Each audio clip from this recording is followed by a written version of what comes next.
We're live. Okay. Hi.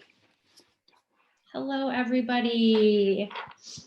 And then we have a 20-second delay. Should we wait until we see it on here? No, you can just start. I wouldn't look at that, but yes.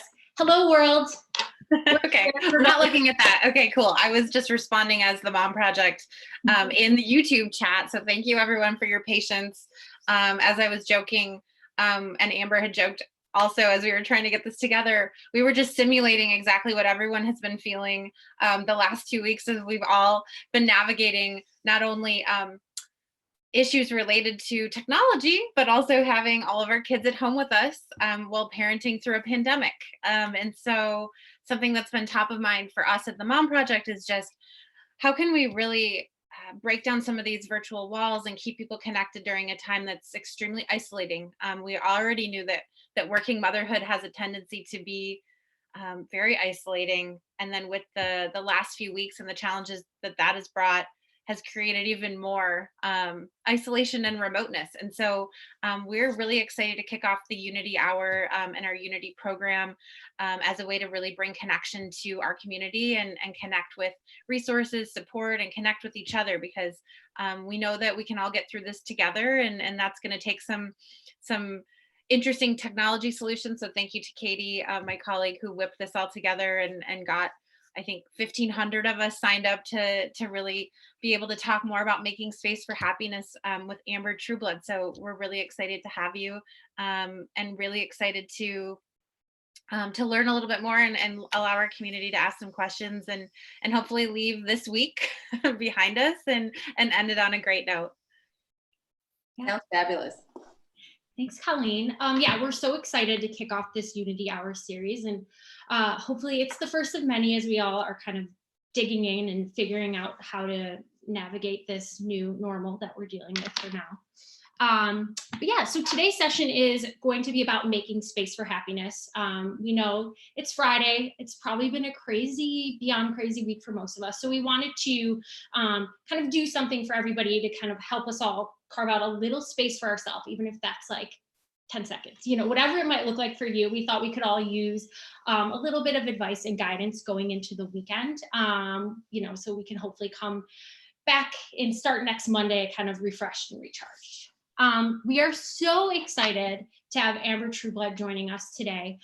So Amber is an author, a retreat host, and a mother of 4 sons. Fun fact that Amber wrote her debut book, Stretch Marks, while she was on a cross-country tour, Broadway tour, with her husband and all 4 of her kids. And they went to like 60 cities or something crazy like that, from coast to coast. So really awesome. And Amber is most passionate about providing mothers with a simple and realistic tools to guide them toward a happier, calmer parenting life. So we can all use a little bit of real talk and real action today. So we're so excited to have Amber dig into a lot of different topics for us today. And then here, just kind of sharing the agenda for today, we're going to break it down in a few ways: mindset shift to working from home with kids, tools for maintaining sanity, and how to unlock opportunities for happiness in this new normal. We will do like a broader Q&A at the very end of the session, but for those of you who are watching on the YouTube Live, there is a chat section. Feel free to throw questions, comments, whatever in there, and we'll do our best to stop and answer them in real time throughout the session.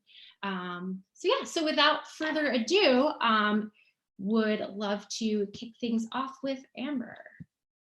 Thank you so much for having me. And thank you guys, everybody, for waiting for that little delay. It just shows we're all in this together and nobody's doing this perfectly. There's no perfect.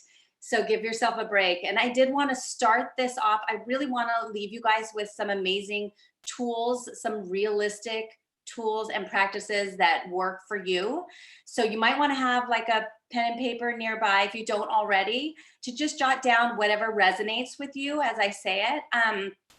But I want to start with this, the acknowledgement that this is, I know on some level you guys know that this is a big shift for us, but there are many shifts here that we've all had. So some people went from working out of the home to working in home. First big shift. Now you're working in home with kids home. Second big shift, big difference, right? The third shift is now those kids don't have their regular school program. They have some sort of homeschool program going on. That's a huge shift in and of itself. And then the fourth shift is nobody can leave. You're all together. So you have maybe a partner in the house, or you have other people in the house that are not normally there, and you're not normally all together 24/7. So those are four huge changes that most of us were not prepared for, did not choose ourselves, and happened very suddenly. So take a moment and take a breath and realize, holy mackerel, you all have transitioned through a lot of shifts all at once, unanticipated. You didn't have time to ramp up. You didn't have time to make all sorts of preparations. So you're doing a fabulous job already. No matter what's happening, you've survived and made it this far through this many changes. And you're here, you made it on this call to get more tools. So that's huge. And that's going to be a constant theme here. Really, I like to remind people to be kind to yourself. And when you have kids at home, they notice. So you're modeling how you treat yourself.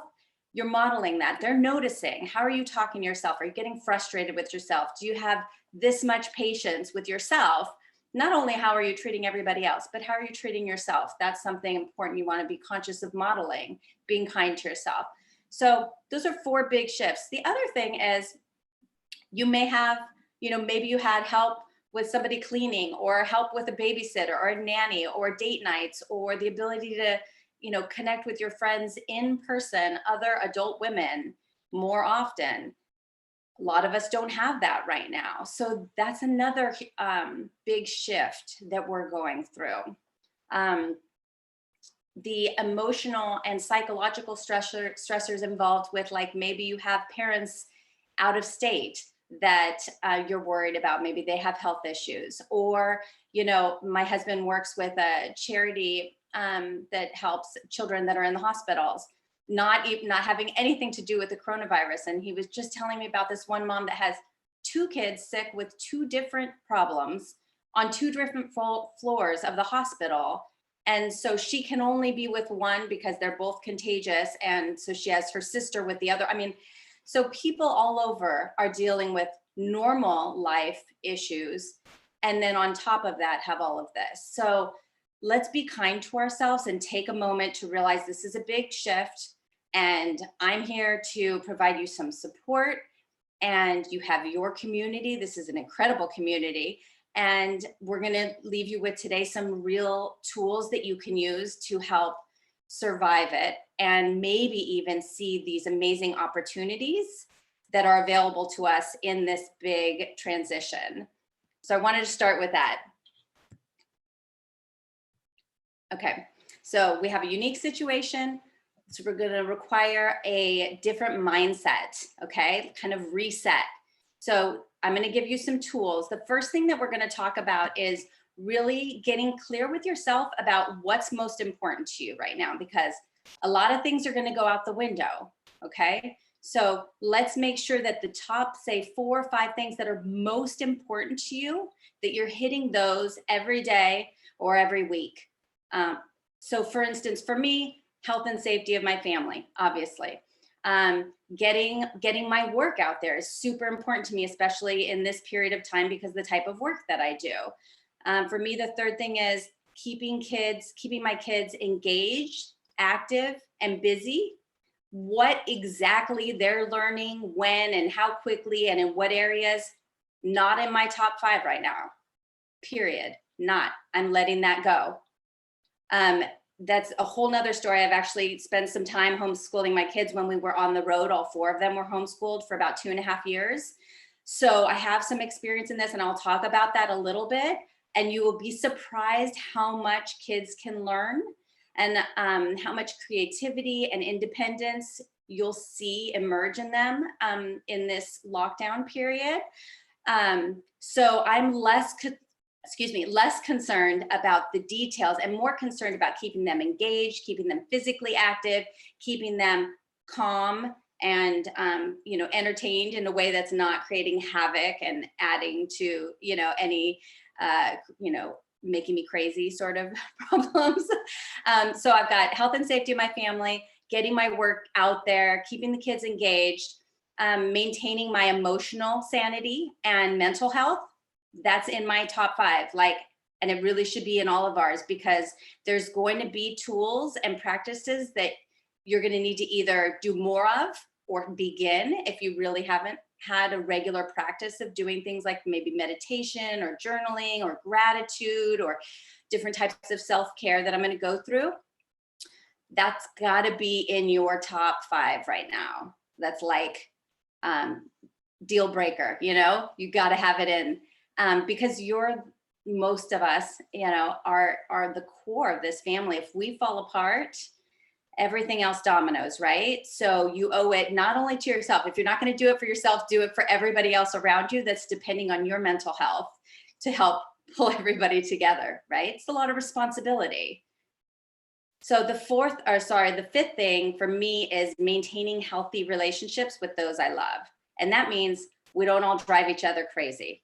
So what are we going to do when we're around each other full time, when we have other responsibilities, when we're making 16 snacks a day, and people are bickering or fighting, or you and your husband or your partner or your ex-partner who has the kids part-time and you're going back and forth, you know, when there's conflict there, you know, how do we minimize that and really pay attention to it? So those are my 5 things: health and safety of my family, getting my work out there, keeping the kids engaged, maintaining my emotional sanity, and then really maintaining a healthy relationship with the people that are most important to me in my life.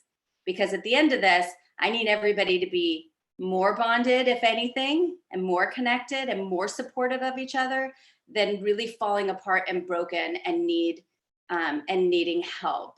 You know what I'm saying? And there's tools that we can use that are really, I don't want to say easy, but they're very simple and basic. So I would really be clear with yourself of what are your 5 things, 4 or 5 that are most important to you, that you know you need for your sanity and to keep everything together. What do you need in your life every day? The second thing I want to talk about is being really honest with yourself. So you know yourself best. I'm going to give you a bunch of tools to choose from and practices, but you know what's going to work for you. You know your lifestyle, you know your values, you know your tolerance, you know your triggers. Like, be honest with yourself, because what works for you is not going to work for your friends. Some people are saying, oh, like, I love cooking and I'm just like baking every day and cooking with my family. I cannot stand cooking. One of my girlfriends sent me a recipe the other day. And I said, you did not just send me a recipe. What am I supposed to do with this?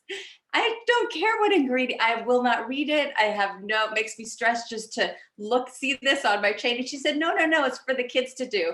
I said, oh gosh, even that stresses me out. So know yourself, okay? This is maybe not the time to say like, oh, I wonder if I like this sort of thing. You already know what you like. So be honest with yourself. Set yourself up for success by having realistic expectations, not only for yourself, but for your partner. You know what their skill sets are. If you have a partner at home, and even your kids, you know what they thrive at, what their strengths are in, and what they have a hard time with. Okay, so let's be realistic. Let's focus on everybody's strengths to get through this and really depend on everybody's strengths. And when we reinforce that and acknowledge that and encourage it and appreciate it and talk about it, then those strengths become even more amplified. But if we start focusing on what people aren't doing and what they aren't good at in our family, that's just going to amplify people feeling insignificant, unhelpful, you know, like they're somehow a weak link, and that's not gonna support us through this period of time, right? So let's really help encourage the strengths and be honest with ourselves. So like, if you know your triggers, for instance, you know, we go through a lot of laundry. I have 4 boys. So they'll do the laundry and then there's huge piles of laundry on the couch. Now I have certain areas of the house that, like, if they're messy, I've let it go. That's fine. But the couch, having to walk by like 3 loads of laundry on the couch drives me nuts. You know, it just is it's a trigger for me. So either, if I have a bunch of calls that day, and one of my, top 5 is to get my business, to get my message out there, to get my work out there. So I don't want the laundry to prevent me from that, but I also don't need it triggering me and getting me grouchy and impatient with people that I care about, and that I have to live with really intimately for the next, coming weeks. But, I'm going to live with them for the rest of my life, and I want us to all get along and appreciate each other. So I'll either throw it all back in the laundry baskets and kind of push it around the side of the couch so I don't have to look at it, or first thing in the morning, if I see it there, I'll spend 10 minutes just folding everything up and then call everybody over to grab their piles, and they take it to their rooms. So know your triggers. Is it Legos on the floor? Is it beds unmade? Whatever it is, we did a morning thing. I got really tired of telling my boys, did you brush your teeth? Well, you didn't. Okay, you brushed your teeth, but you didn't make your bed. And so now they call it the morning, or they call it the Trifecta of Terror. And this is make your bed, brush your teeth, get dressed. And, they made up that name. They think it's funny. And so now, instead of saying 500 times, well, did you do this? Did you do that? Well, did you brush your teeth? And they get distracted. I just say, they have on their list Trifecta of Terror, and they go do it. And it makes it funnier for me to say that than to say, did you brush your teeth? Did you brush your teeth? 5 minutes ago, you said you were going to go brush your teeth, and you're still sitting there reading. So know what is going to drive you nuts and figure out how you're going to attend to it. Are you going to do it yourself? Are you going to delegate it to somebody who is going to take care of it? Because if it's a trigger, I would argue take care of it yourself. If it's something, you can take it or lose it, it's not going to drive you nuts, then delegate it, but just know it may not be taken care of in a way that you want it to be taken care of. So if it's really high on if you can't stand it when this certain counter is covered with mail or dishes, then either clean it yourself. If you can't let go and you're going to be, grouchy at somebody about it, then do it yourself, or hide yourself in another room so you don't see it until you're ready to deal with it. Let's see. Okay. The third thing, so I have know your top 5, really know what's most important to you during this time. Be kind, or be honest with yourself is number 2. Be really honest with yourself about what you need, what thrives, what fuels you. We're going to talk about that a little bit, and also what triggers you. And then the third thing is to be kind to yourself. So, and we talked about that a little bit. So in these tools I'm going to list, find the ones that will work for you. Make sure you're not only identifying, but you're using whatever is an emotional support system for you. So those friends that when you talk to them, you feel the weight of the world and you come out feeling depleted, you've got to minimize your time with those people. You can still send supportive vibes and supportive texts, but you don't have to spend 45 minutes on the phone with them. You don't. And you don't have the bandwidth for that right now. So really lean on those people that lift you up, that they have the perspective and the energy and the enthusiasm, or whatever it is that you're seeking to adopt. Put yourself in and around people like that. Send, grateful messages to them about how much you appreciate them in your life. And that will be helpful as well to your emotional level. So, all right, here we go to the tools. I wanted to spend a little bit of time on that because your mindset is really important here. You can have all of the tools in the planet, but if you don't actually use them and you don't understand how important they are right now to make that time and know yourself and be kind to yourself, then I don't feel like the tools really are going to be maximized, So when working with from home with kids, I would say, first of all, know that you're not trying to replicate school. Now, some people have school programs that have, they're maybe on the computer all day. They have live teachers, they're set and they have recess. I mean, I've heard all kinds of different stories. So that's one situation. And that's probably the most similar to actually replicating school. Some are getting lists and lists of, here, do 20 minutes on this, do this unit 2, level 1, blah, blah, blah. you know, and giving loads of tools. Now, I would say if those are helpful and your child can do it with minimal frustration or help from you, awesome. If it's working, great. Keep it up. If it is not working, let it go. Let it go. Find what will work for you. When I first started homeschooling, the best advice I got was from people who had been schooling for a long time, and they said, everybody does it different because every kid is different, every family is different, every kid learns differently. It's very, very unique and individualized. So you have to find what works for you. You know, when we started doing it, I had a math tutor that meets with my boys once a week and language arts tutor that meets with them once a week. And then like one online class, and then a lot of outside time, a lot of music, a lot of creative projects like that they do themselves for the most part. You know, so it looks different. So the main thing is what's going to keep them engaged, what's going to keep them active, and what's going to keep the sanity within the family and the cohesion of the family. So just know that nobody's going to fall behind. I really truly believe this. I've seen what how much they learn in a non-traditional school environment, and they may be, you know, far ahead in certain areas and maybe not quite caught up here, but everybody's in the same boat right now. So worrying about a kid falling behind because they didn't do lesson 2 of unit 4 and paragraph 3. And if you love doing that stuff, do it. Do it. If you thrive on that and you found your niche and you really, that's a bonding experience for you and your kids, fantastic. Do it. If it's stressing you out and it's not helping or it's stressing them out, really consider letting it go and finding something else that works for you. There's a ton. I have a Facebook group that has a lot of different homeschool resources that I can share and we can put in the follow-up email that has all kinds of, if you're looking for additional resources, both online resources and not online. We don't do much stuff online. My kids don't have iPads. They don't have game consoles. We don't have Xboxes or PS.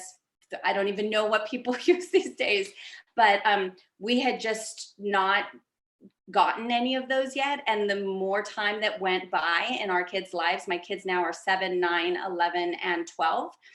I saw that they were so creative. They learned, they all play instruments now. And they've spent so much time doing these other things that they don't miss it. And when they see other kids on their games, they get frustrated because they want to play with them. So now the 2 older ones have computers and they do some things, but it's the dependence on it is not as much. So we can talk about that if people have questions. I'm happy to go into that more. So don't try to replicate school, and don't worry, they're not going to be falling behind. The second thing I would say about having kids at home while you're trying to work is to communicate really clear expectations. So let them know what you're working on, be clear. I mean, it's really helpful. It's not something that I do naturally, but I learned this from another woman who talks about working entrepreneurs, being an entrepreneur with a family. And she talks about really sharing, oh, I'm working on this project. I have this many people I have to present it to. I'm nervous about it, but I need some prep time. Bring them in on it. And then they become your supporters. And then they understand why you're in the other room and away from them for so long. It really, really helps. So create clear expectations and communicate them. For instance, all my kids now give me a list by about 9 o'clock, a list of what they're going to do every day. And it's going to include some physical activities, some music or creative activity. It includes a chore so that they get to pick, and I'll, you know, it'll be like an area of the house that they have to pick up, or go pick up all the that are around everywhere, or clean up the Legos that you were playing with yesterday. And it includes what else? It includes schoolwork, and includes sometimes something extra fun, like they want to, you know, play a board game at night, or we're going to watch a movie. And so they bring me their list, and I'm surprised that even my 7-year-old I seldom have to like amend it or add anything to it. Like they know, and then they take ownership of that too, you know? So they have their list, they present them to me, they check them off. I'll check in with them throughout the day, you know, how they're doing. And that's been huge. For younger kids, like kids under 7, or if you have 3 and 4-year-olds, obviously, you know, it's a whole different thing there, right? They need a lot more hands-on stuff. There are things you can, I always remember when I decided, okay, I'm gonna go clean out all their old toys, you know, or there's a box of them, or there's a closet, or you have something hidden, or they're under the bed. And then they'd spend the next 3 hours playing with all these old toys that they hadn't touched in 4 years. But that is fabulous right now, right? Pull out all the old toys and just let them go to town, you know, pretend you're really trying to organize them and clean them up. And I'll bet you anything, they'll find something that they're just dying to play with that you can't imagine why they would still want to play with it, because it doesn't seem age appropriate anymore, but it doesn't matter at this point. Or you can put out a cookie sheet on the, you know, kitchen floor or the bathroom floor with, maybe not the bathroom, my bathroom floor is, anyway, somebody's maybe a kitchen floor, with, you know, cups and spoons and little water play that a smaller kid can play with, or music. A lot of kids, you know, you put on music, or those like a learning music game or a music app that they can listen to and dance around. Art supplies, I'm always a big fan of. Now, some moms I know get super stressed about art supplies and crafts and the mess, and so know what you can handle, know what types of, you know, okay, I'm not going to deal with glue or paint, you know, so know your limits on this. But there's some creative and hands-on activities, and obviously depending on the weather, getting outside, having the fresh air is key, and getting a lot of physical exercise. I would I would also recommend, if you're working from home, to take breaks and go check in with the kids before they come and find you. So this does a couple different things. It's good because then if the break is on your time, you realize, you know what, I have a minute. I just found myself like scrolling Facebook. This is probably a good time because I'm not right in the midst of composing an email or developing, you know, some marketing copy or something like that. You're already at a mental break. So take that time to go check in with them. Give them a hug. There's some kids that are, you know, that are maybe missing that physical touch with you. Some kids that want to talk. Some kids that, you know, they just want to hear you say something complimentary about what they're working on. So I would go do that on your own terms, and then they're less likely to be coming and seeking that from you the rest of the day. And then also they're getting a lot of positive reinforcement for doing independent work. So I'd recommend that. Food and snacks. It's a big thing, man. I have 4 boys. They're eating. I'm just so grateful that this didn't happen like 4 or 5 years from now when they're all teenagers, because we would have run out of food like several times. I don't even understand. They eat so much now. So for us, because there's 4 of them, and I would argue that even if you have 1 kid, this is the same tools that I use for 4 you're maybe less likely to do with 1, but it will help you. So, you know, when I make food or my husband makes food, this is the time to eat. Eat it now until you're full, because don't come back to me in 45 minutes with you're still hungry. Okay, so this is lunchtime, or this is snack. I mean, they still eat like at least 4 big meals a day. And so, but you know, if I'm back in here in 45 minutes, you know, how many times you're still clean, you've just finished cleaning up the last meal, and somebody comes in that they're hungry again. So in order to minimize that, I would make it really clear, and this is about communicating expectations, make it really clear that this is eating time, eat until you're full, please. You know, next eating time will be now. If you're starving, you can grab this, you can grab a yogurt or a banana, or, you know, whatever works in your family. Or make sure that you're drinking enough water. So you just communicate with them what your expectations are, and know what you can delegate safely. A lot of kids can make their own grilled cheese sandwiches, cut up some fruit, put out water.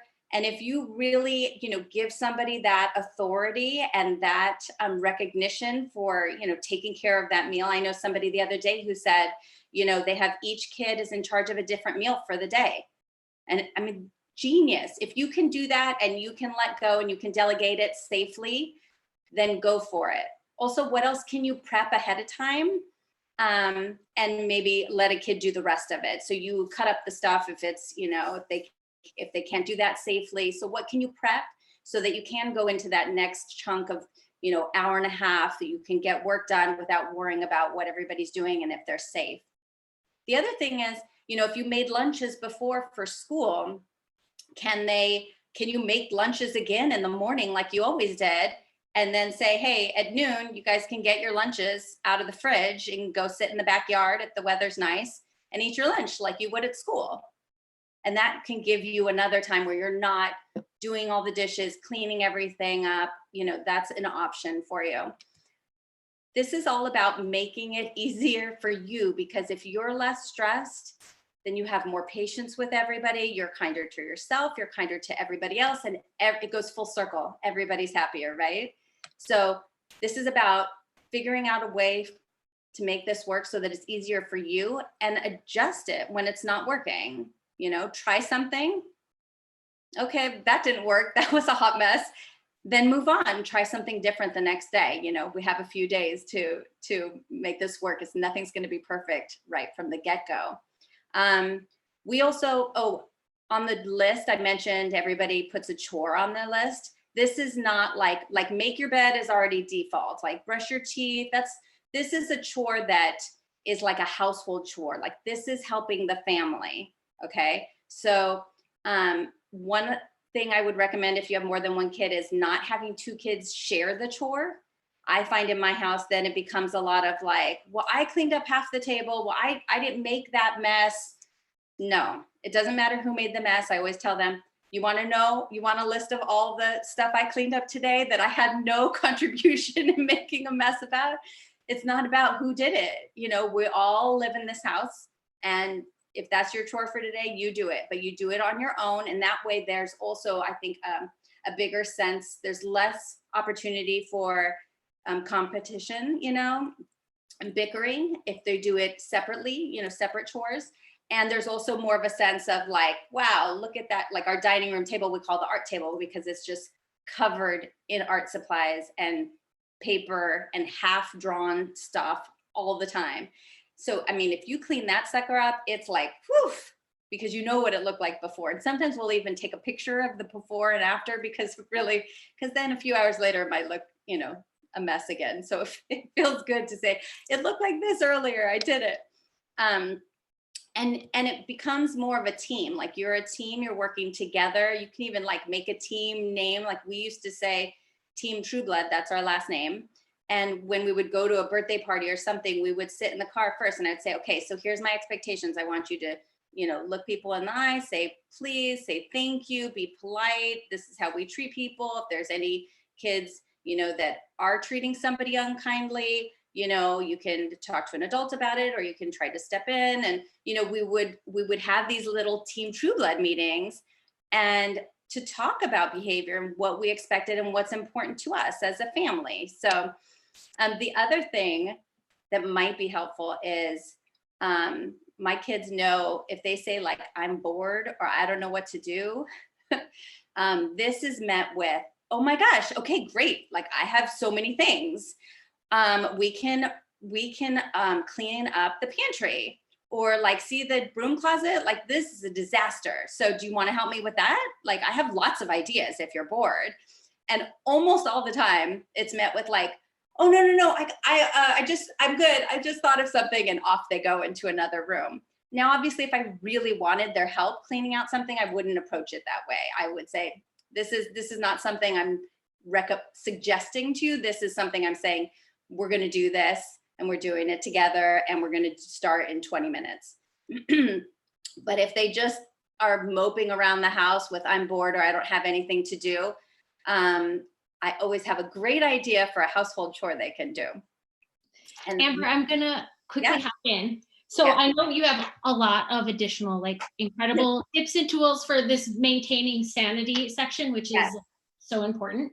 And we'll make sure we email all of it out to the community just so they have like this full running list. I want to make sure we have enough time to get through the the happiness opportunity section. But before we get into that, I know your section about giving each other space. I really thought that's an interesting thing. So if you want to run through that really quick, and then we'll move into the opportunities for happiness. Perfect. Okay, let me go into space. Okay.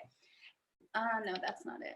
Let's see. Okay, so somebody asked me to write an article recently about, people in really close quarters right now, obviously, and how to give your partner space. And the more I thought about it, I thought, well, it depends what kind of space. People need different kinds of space. So some people need literally physical space, and they just need you to not be around them, which is not easy right now. So these are the things I would recommend. You can take a long bath or a shower, just spend some time in the bathroom, put on some music. If it's possible to go for a walk or a hike and leave them at home, or vice versa.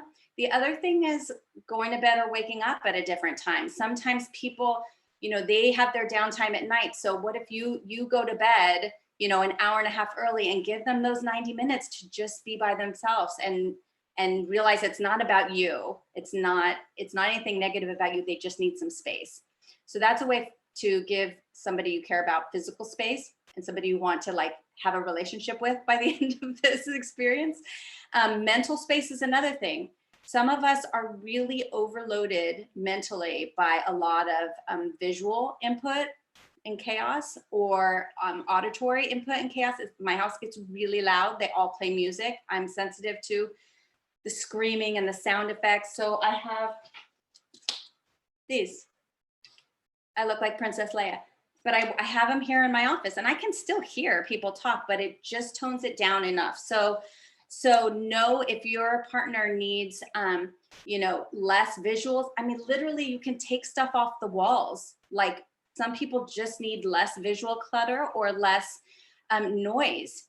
And so be aware of that. Is your partner somebody that you like to have the music on and the TV going and you're talking on the phone, and that's just overstimulating to them? And even if you don't understand it, if you can notice and be respectful of that, that will go a long way. The third thing is emotional space. So maybe you're really leaning on your partner for a lot of emotional support. That's a lot. That's a lot for them to take on 24/7. So maybe find one or two people outside of your home that you can share that weight with instead of your partner. So those are some ways that we can give our partner space. Think of what can you do physically, emotionally, and mentally to give them space. Is that good, Katie? Okay. Awesome. Thank you. Okay, so we want to do the opportunities. What do we have? I'll make it short. Should I make it short? You can go as long as you want, and then we have a few questions we'll get to at the end. But let's dig into this. This is okay. Okay, great. So what I like about these opportunities is, we've been going along our lives, and how many times have you said in the last 6 months, oh gosh, I'm feeling guilty about, that I haven't really connected with, my kids or my spouse, or, we used to do this thing every Friday night. We're just not doing it anymore. I've been too busy, or I've been on the road, or been traveling. So there's a lot of things that you've been saying you need that now you have the opportunity for. So instead of now being on this side saying, oh, I wish we could travel, I wish we didn't have to cancel our plans for spring break or something, let's take a minute and say, what are the opportunities here? So I would say one huge opportunity is connecting more deeply with those that we care about. So what can you do? Can you create a tradition, something simple and regular that you do every Tuesday night, every Wednesday for lunch, whether it's board games, funny movies, cooking your favorite meals. Be honest with yourself about what sounds fun, okay? And maybe even think of a hobby that you really used to love, like knitting or magic tricks. Or I know some girlfriends that in college would play a card game called Spoons. There's things like that we can teach our kids. And 9 times out of 10, they're going to love it because it's something you're excited about, that you're sharing with them. And that creates a huge bond. And if it's something that you really like to do anyway, it just benefits everybody. So think of something that you really used to like to do, or You do, but every so often, it's really not a regular part of your life. Maybe you love to dance, or you love yoga, or you really used to be on the, you know, basketball team, or some another physical activity that you can teach them and do together with them. So that's huge opportunity to bond with your family and your partner if you have a partner at home.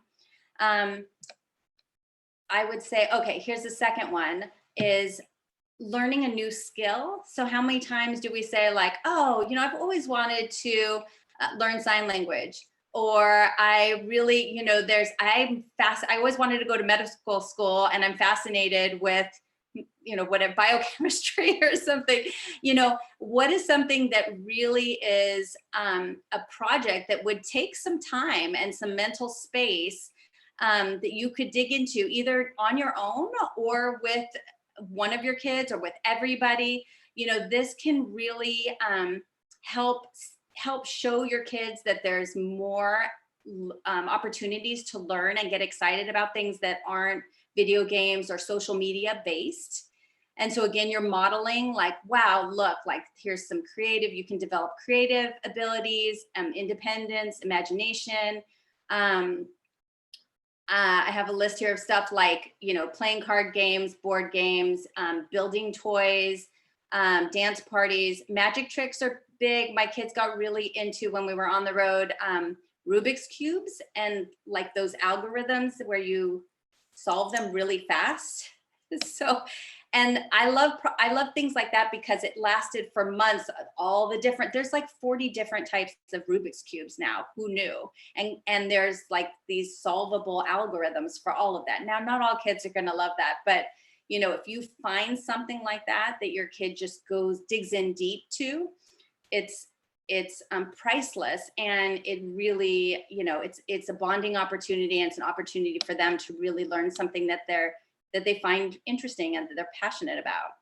The other thing is that old project you've been saying you wanted to do, like, oh, I have 4,500 photos on my computer I need to go to. Maybe hop onto, you know, Shutterfly or Walgreens and like create those photo books you said, you know. And like, I have one of my kids working on one right now. It's a secret for the tour, don't tell me. He's doing a Shutterfly of like all the 60 cities that we went through. And he's doing, first of all, a much more beautiful job than I would have done. And I don't have the bandwidth for it right now, but, and he's going to surprise the rest of the family with it. So there's a lot of things that you can do like that. What is that old project? Do you have closets full of clothes that you never wear and don't fit, that you can just dig through and give away? So it's something that you can feel good about getting done, getting off your list, and you have maybe the time for it now that you didn't have before. Is the toy closet a disaster and needs cleaning out and reorganizing? Maybe your garage has become like a total junkyard, or you have a spare bedroom that just has boxes and junk in it. Now you have time, and you can really ask your kids to jump in and help you with it. Unless that's a trigger and it's going to drive you nuts. In that case, just put on some reruns on your Netflix and do it by yourself after they go to bed.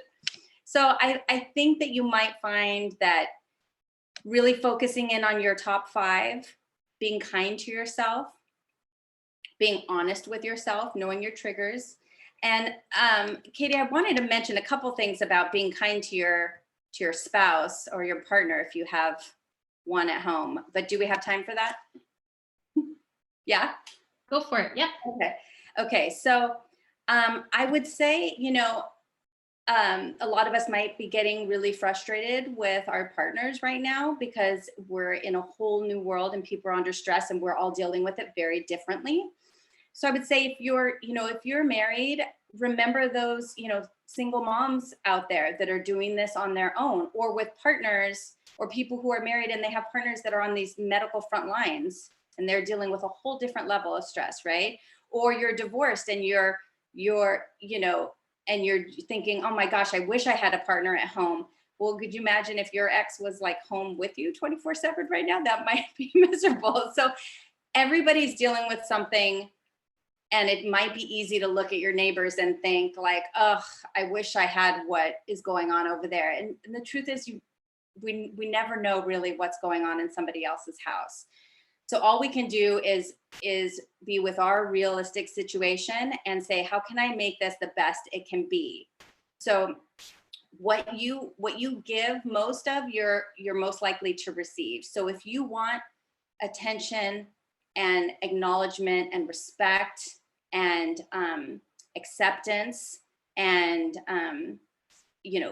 credit, respect and like, to be appreciated, that's what I was going to say, then give that, like in a genuine sort of way, speak your respect and show your respect. Tell somebody what you appreciate, about what they're doing, give them a hug, like really do all the things that you want to see in return. And that's the first step.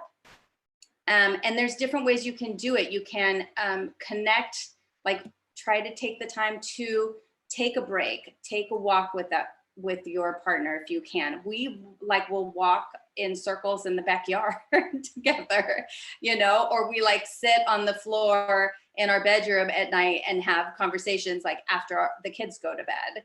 So there's different things that you might have to really purposefully do.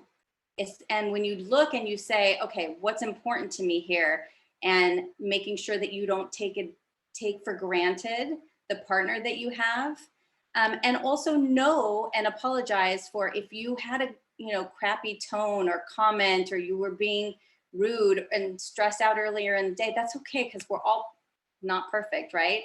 But if you acknowledge that and say, hey, I feel like I was out of line earlier, I lost my shit, I'm sorry, and I just was really stressed, it didn't have anything to do with you. That goes a long way. It really goes a long way. So I would just remember that, don't take your relationship for granted. If it is going well, that's fantastic. Make sure that you're acknowledging that your gratitude for that, because that goes a long way. I just want to make sure to touch on a few things with relationships. Yeah, that's fantastic.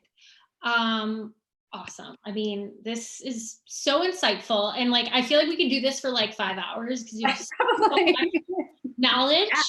Yeah. But we do have a few questions that have been popping up, so we're gonna give a few minutes to go there. So I put a few in too, if you want me to do one.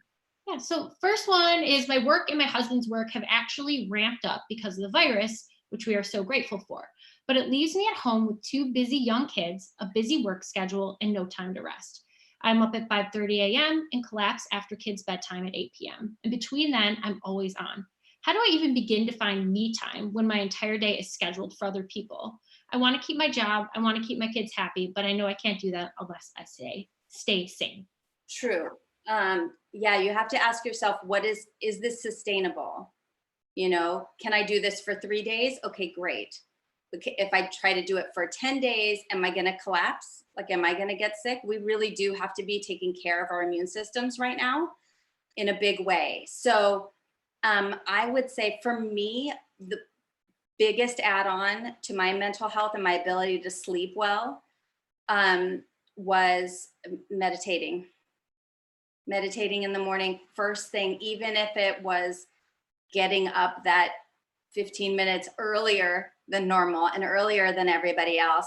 And whether it's a guided meditation app, whether it's just pick a mantra, make up a word, and just say it over and over to yourself.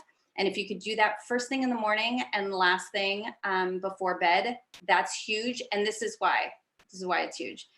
Because meditating is like exercise for your body. So when you go to the gym, you don't go to the gyms just so that you are healthy and look, however, physically for those 45 minutes you're at the gym. You do it so that your body's healthy the whole rest of the day, right? Or the rest of the week. You have to maintain it. So meditation is the same for your mind and your emotional state.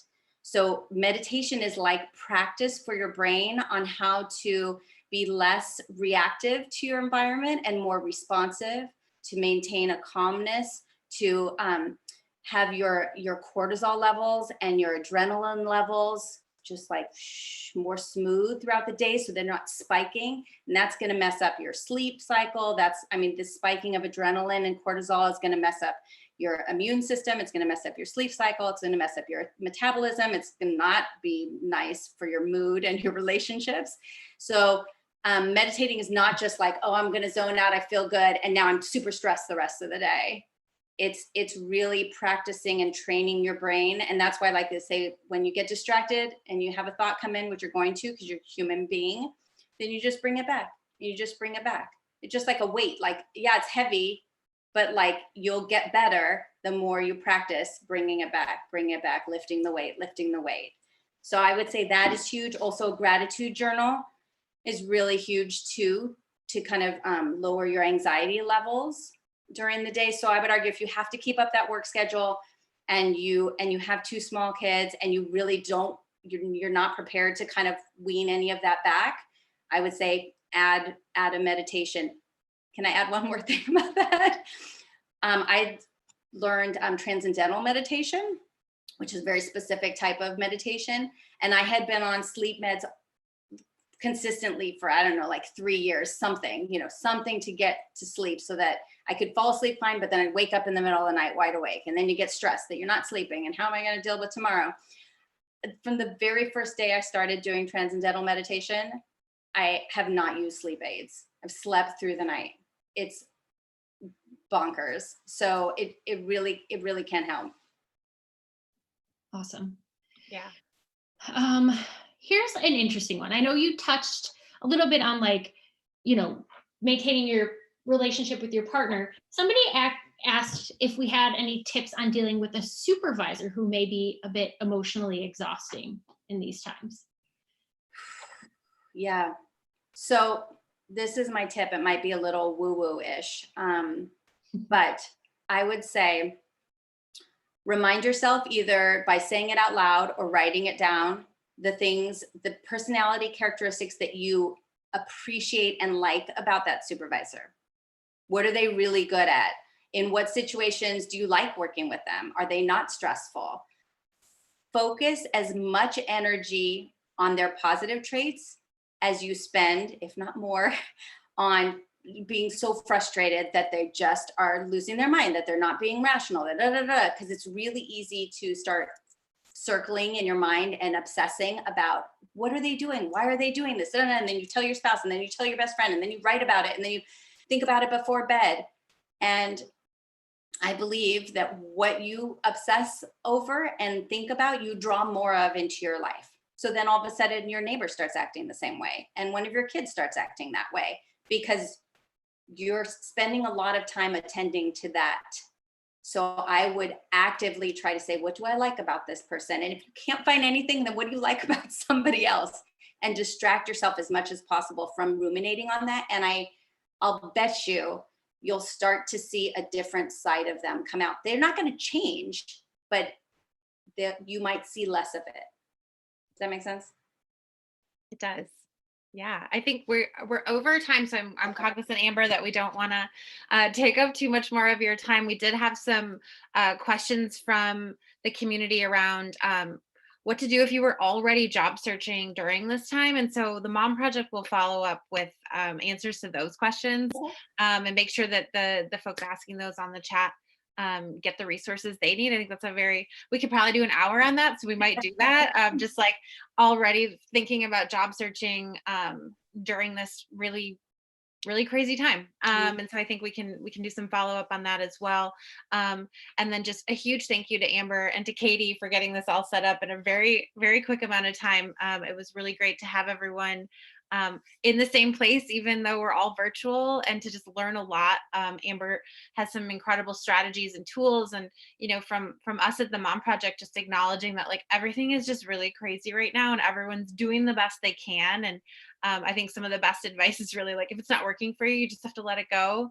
And that everyone's situation is so different, but what's personal is universal. A lot of us are going through a lot of the same things together, and it's just really messy. It's all really messy right now, and everyone is doing the best they can. And we see all of you out there just getting it done every day. This is like wild times. We'll remember this when we're talking to our grandchildren about the time we all got locked down to work from home with all of our children out of school.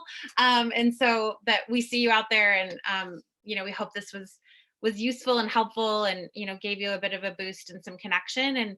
And we're absolutely gonna do some more, and we'll do a follow-up from Amber on all of these great things. And this was just so awesome. So thank you so much for joining us. I want to just note that I have more tools if people want to sign up, like on Amber. If you go to ambertrueblood.com and you put in your email address, I'll send you some tools, not like an hour and a half's worth, but little things that you can add. And then the book, Stretch Marks, and there's a journal that goes with that. If that's up on Amazon, if you look my name up. So if that's helpful, it's the same, if this stuff resonated with you, then you'll like the book and the emails.